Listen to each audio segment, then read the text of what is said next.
This might sound a bit bizarre, but please bear with me. My parents never really wanted children. They were focused on living their lives without the responsibility of raising a kid, and my dad especially was adamant about not having any. My mom shared his feelings for years until she started seeing all her friends and her sister becoming mothers. She felt a sense of missing out and began talking to others, deciding she wanted at least one child, so she wouldn't regret it in the future. However, my father remained completely against the idea. He didn't believe in having a child just to avoid future regrets. He was confident in his decision and saw no reason to change his mind, no matter how much pressure my mother was putting on him. This disagreement led to a lot of tension in their relationship.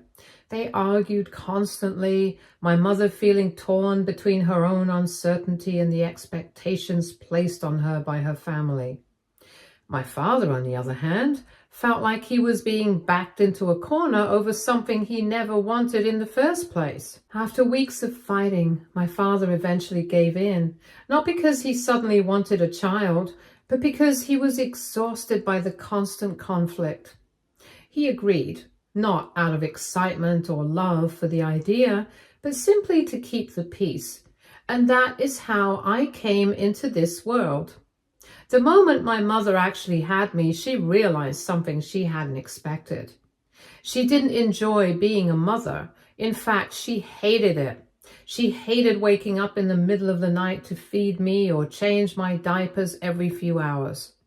The reality of taking care of a baby was overwhelming for her, and she quickly discovered that she had neither the patience nor the desire to do it. My dad absolutely did not help in raising me, so my mom would frequently try to leave me with my grandmother or my aunt for extended periods, sometimes even for days at a time, so that they could take care of me. It wasn't just that she didn't know how to care for me, she didn't even want to learn. To her, motherhood was more of a burden than anything else. Because of this, I grew up feeling a much stronger bond with my aunt and grandmother than I ever did with my own mother. They were the ones who truly took care of me, and in many ways they felt more like my real parents. My aunt already had 2 sons of her own, but that didn't stop her from making room in her heart for me. She had always wanted a daughter, and I think that's part of the reason she showed me so much love and attention. She took on responsibilities that weren't hers simply because she cared about me. My grandmother, too, stepped in to fill the void my parents left. She saw firsthand how neglected I was, and she never hesitated to take care of me. She became the one I depended on the most, making sure all my basic needs were met. Because of how involved she was in raising me, I grew up thinking that this was just how things were supposed to be. To me, it felt normal that my grandmother and aunt were my primary caretakers, while my actual parents remained distant. Meanwhile, my parents would go off traveling for weeks and months, leaving me behind to be taken care of by my mom's family like it was nothing. At first, I missed them terribly. I longed for their attention and hoped that maybe one day they would realize how much I wanted to be with them. Sometimes I would write them letters, pouring out my feelings, hoping that if they read my words, they would start to miss me too, but it never worked. They never wrote back, and even when they finally returned home from their trips, they wouldn't rush to see me.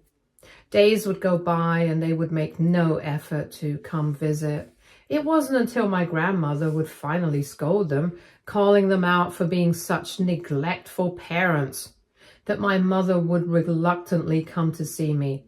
And when she did, she would bring a few gifts as if that was supposed to make up for everything. I would always get excited to see her, but I could see it in her face.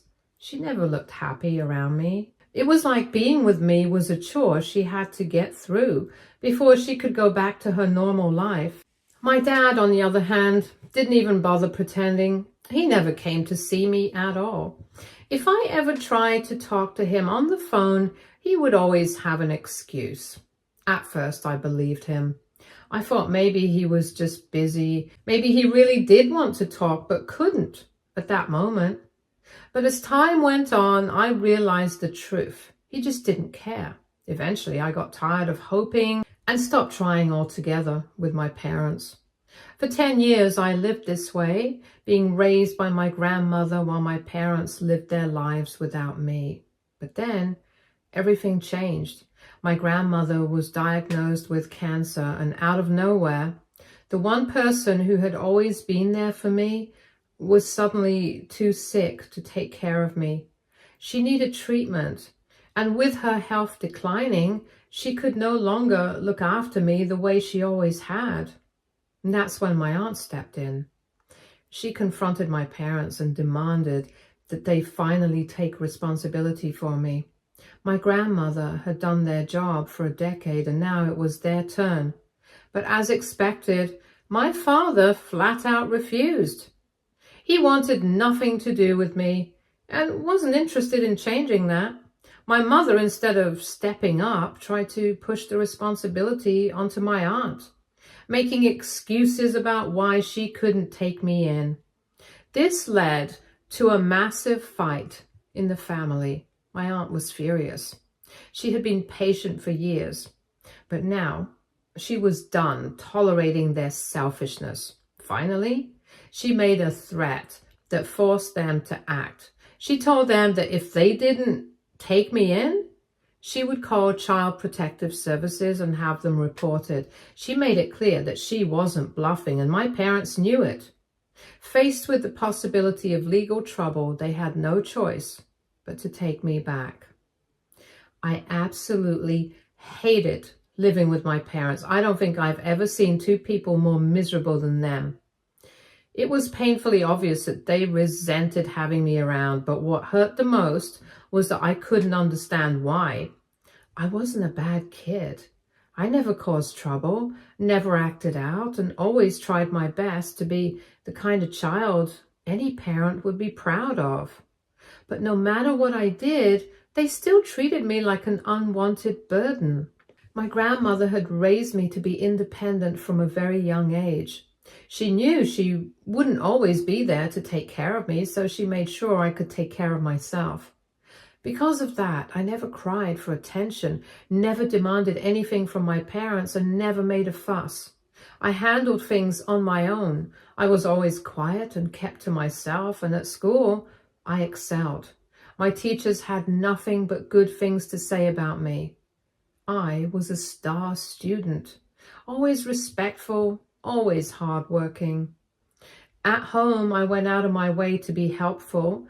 I would wash the dishes with my mom, help my dad with the lawn, and do little chores around the house just to prove that I wasn't some helpless child they had to take care of.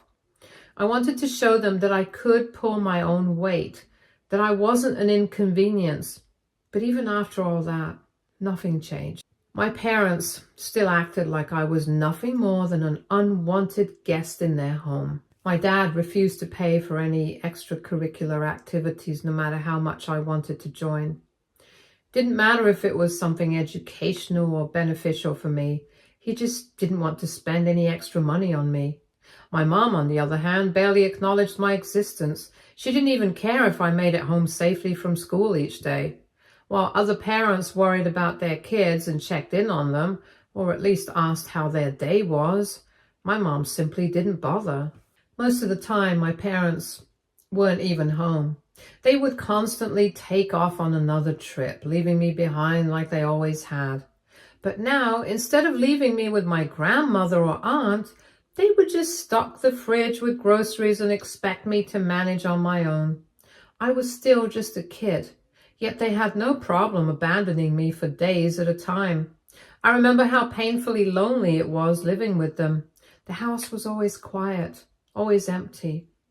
I felt like I was completely invisible. I missed my grandmother more than anything, and even though she was fighting her own battle with cancer, she still called me regularly just to check in and make sure I was okay. She was the only one who made me feel like I still mattered. My aunt, too, did what she could. Sometimes she would come over with home-cooked meals and sit with me for a little while, making sure I was eating properly and wasn't completely alone. She knew my parents weren't taking care of me, and even though she couldn't force them to be better, she did what she could to fill the gaps. By the time I was 15, I had already come to terms with the fact that there was no real relationship between me and my parents. We weren't close. We weren't connected. We were just three people who happened to live under the same roof. There was no warmth, no love, no bond between us. They existed and I existed, but that was it. Around this time, my dad started drinking more and more, and it wasn't long before it became a real problem. He would come home drunk regularly, stumbling through the door late at night, reeking of alcohol. He had also picked up gambling, which only made things worse. It was like he was looking for anything to escape his life.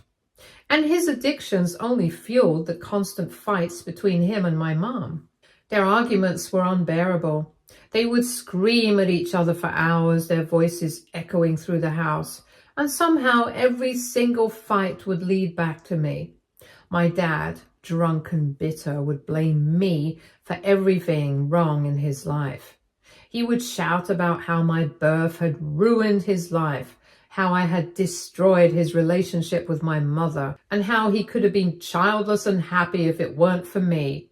My mother, in turn, would yell back at him, saying that she was tired of him throwing her mistake in her face, that she had already apologized to him over and over again for getting pregnant with me.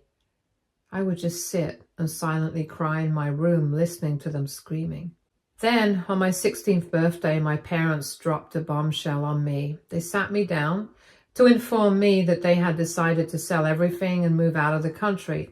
They claimed they could no longer be happy here, that their marriage was falling apart and that I was the reason for it. My dad had apparently decided he wanted to become a tour guide in Thailand, and my mom, of course, couldn't imagine living without him, so she was going with him. So they were just leaving the house, and they were leaving me too. They told me they would talk to Grandma about me moving back in with her permanently, like I was just another thing to hand off before they left. By this time, Grandma had sort of recovered after years of battling cancer and was doing much better. My parents assured me they would leave some money with her for my care, as if that would make up for completely abandoning me. I was really upset to hear all this. I mean, I didn't mind living with my grandma, but I was getting sick of my parents tossing me around like I was nothing. They had never considered what was best for me, only what was most convenient for them, and I was sick of it. I pointed out how selfish they were being. Grandma had only just recovered from cancer, and instead of letting her enjoy her health, they were dumping their responsibilities on her again. She had already raised me once, and now they expected her to do it all over again while they ran off to live their dream lives. But my parents didn't care. My dad instead argued that I was a big girl now, so living with Grandma was going to be a good thing, as I could even take care of her. This is how I came to live with Grandma again. My grandma and aunt had plenty to say to them before they left, but my parents, being the shameless people they were, didn't care at all. No guilt, no second thoughts, just relief that they were finally free of me. For the next 2 years, I lived with my grandma again, and honestly, it was fine. For the first time in a long time, I felt like I had a real home. My grandma took care of me like she always had, and my aunt and cousins were always there to support me. Life felt normal, even if my parents were nowhere in the picture. Now I'm finally in college, and I have my own dorm, and I'm a scholarship student, so I work hard to keep my grades up. I still visit my grandma whenever I can, and my aunt and cousins never fail to check in. They call me every weekend and making sure I'm doing okay. Even though my parents failed me, I still have family who cares. Throughout all this, my parents haven't talked to me or even reached out to ask how I was doing. Even back when I graduated high school, my grandma tried to get in touch with them, hoping they would at least acknowledge such an important moment in my life. But my parents never bothered showing up. Sometimes I would stalk my mom's Facebook account just out of curiosity. And she always looked really happy with my dad in the pictures. They still traveled and did their own thing and acted like they were a child-free couple. Just last week, out of nowhere, I got a call from my mom. I stared at my phone for a moment, surprised. She had never called me before, not when I was struggling and not when I needed her, not even when I graduated. And now, after all these years, she suddenly wanted to talk. When I picked up, her voice was casual, like nothing had ever happened. She told me that she and my dad were back in town and that they both wanted to see me. I asked her why, and that simple question seemed to offend her. She immediately got defensive, snapping, "What do you mean, why? We are your parents. Can't we even see you?" I almost laughed at the absurdity of it. My parents? She and Dad had never acted like my parents, not once. And now, all of a sudden, she wanted to pretend like we had some kind of bond? I pointed that out to her, that for most of my life, she and Dad wanted nothing to do with me. So there was no reason for us to meet up now. She brushed my words aside and insisted that they needed to see me. She said that after all these years, she and my dad had come to realize the importance of having a child and that they wanted to get to know me and that they were finally ready to be my parents. And that's when I couldn't help but laugh.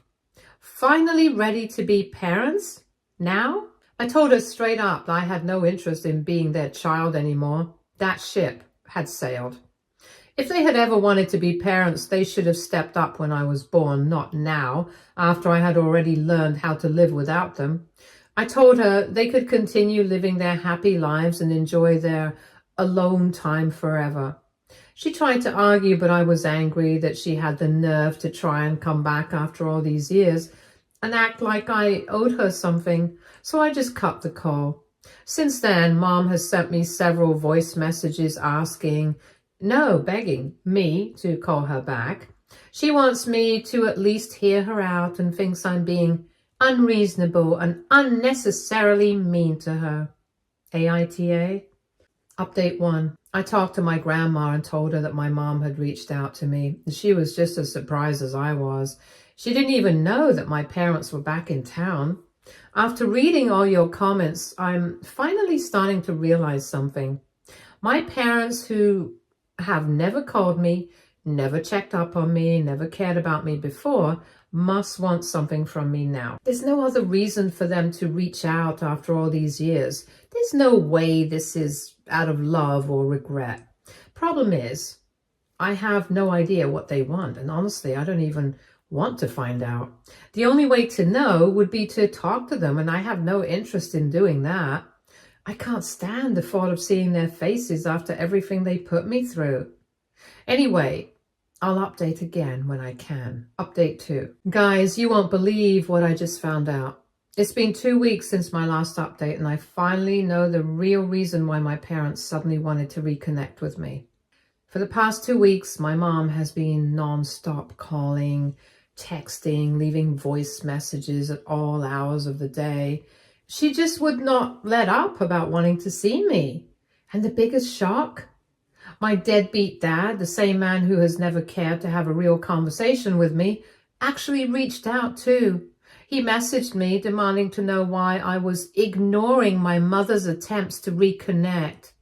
He even had the audacity to call me rude for refusing to see them. That made me furious.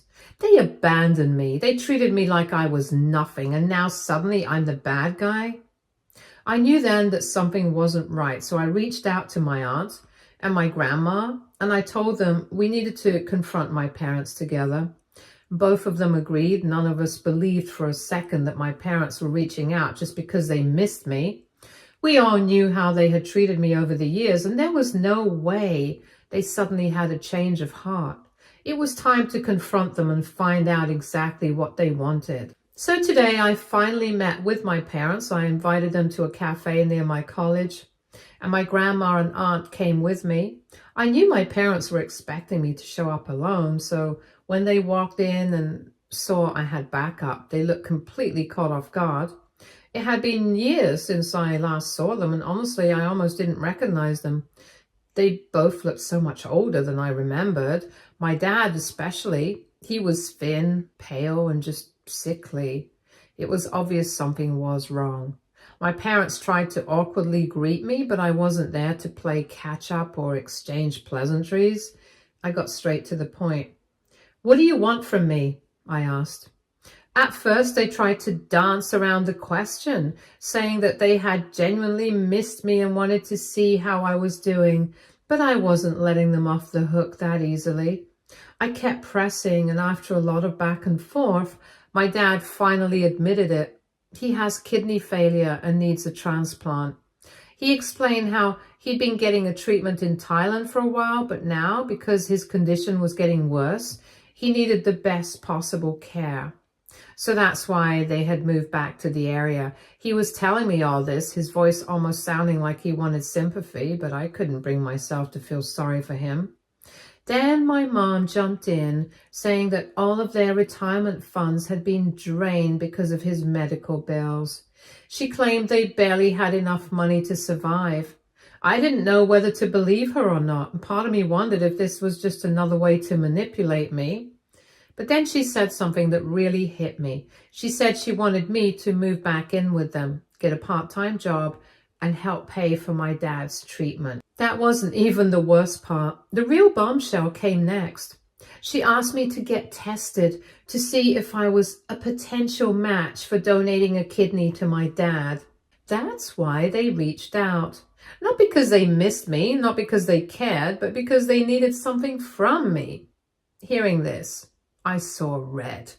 After everything they put me through, after years of neglect, they were asking me to give up a part of myself, literally, for him. It felt like a slap in the face, and I couldn't believe she had the nerve to ask. The sheer audacity of my parents to come to me after all these years, after treating me like I was nothing and expecting me to save them.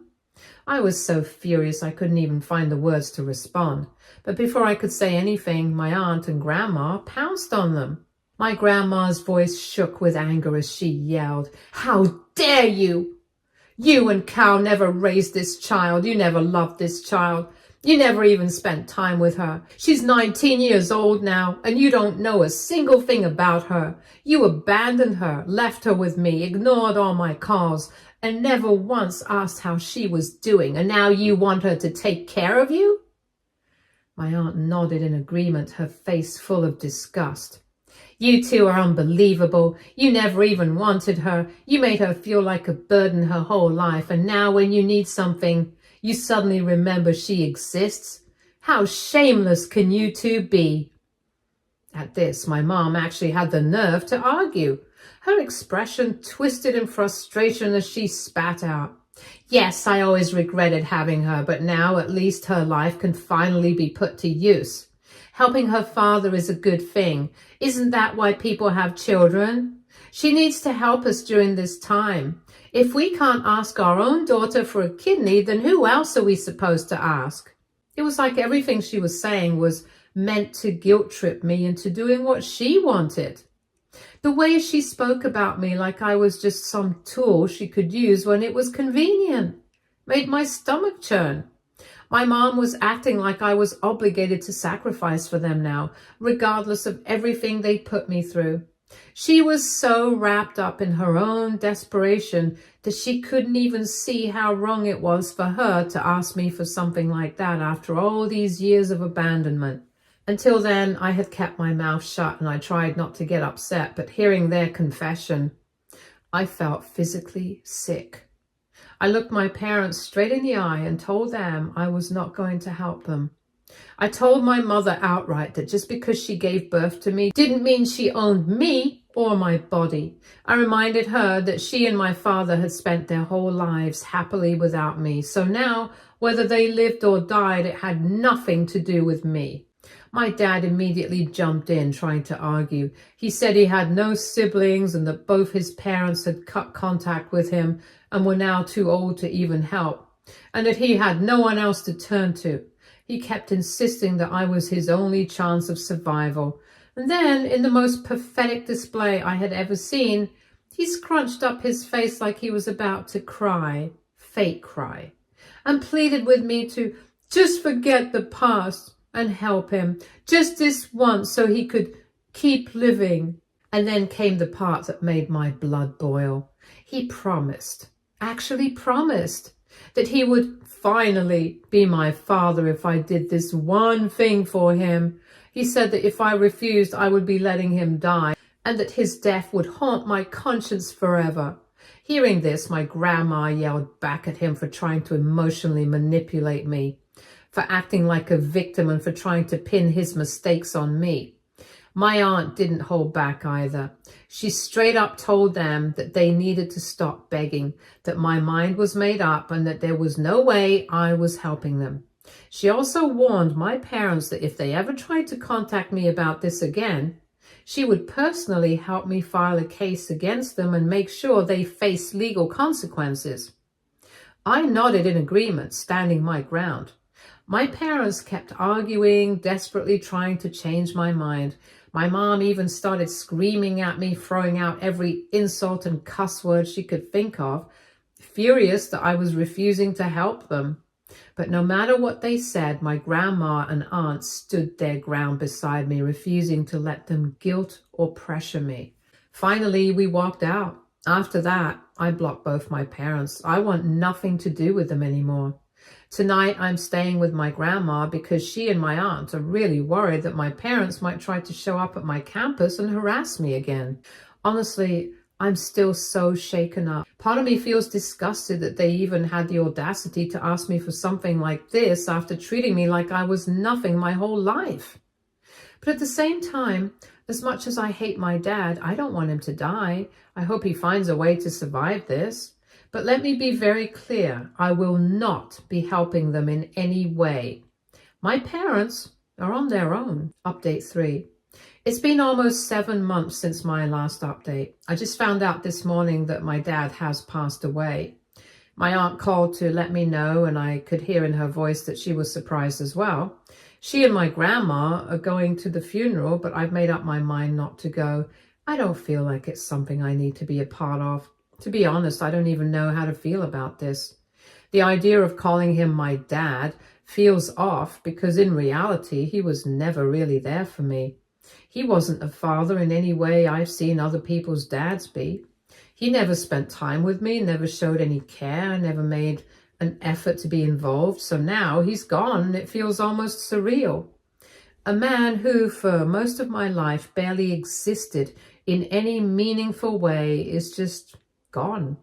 I don't feel a sense of loss because I never really had a relationship with him to begin with. I'm sure my mom is devastated. She's still blocked, so I can't hear her side of things, but I'm sure if she could get through to me, she'd be blaming me for his death. In her mind, I'm probably still the one to blame for everything, and honestly, I know none of this is my fault, but even so, the thought of facing her again after everything that's happened feels impossible. I don't know if I could ever look her in the eye after everything she's put me through. Stay tuned for more stories from our girl relationships.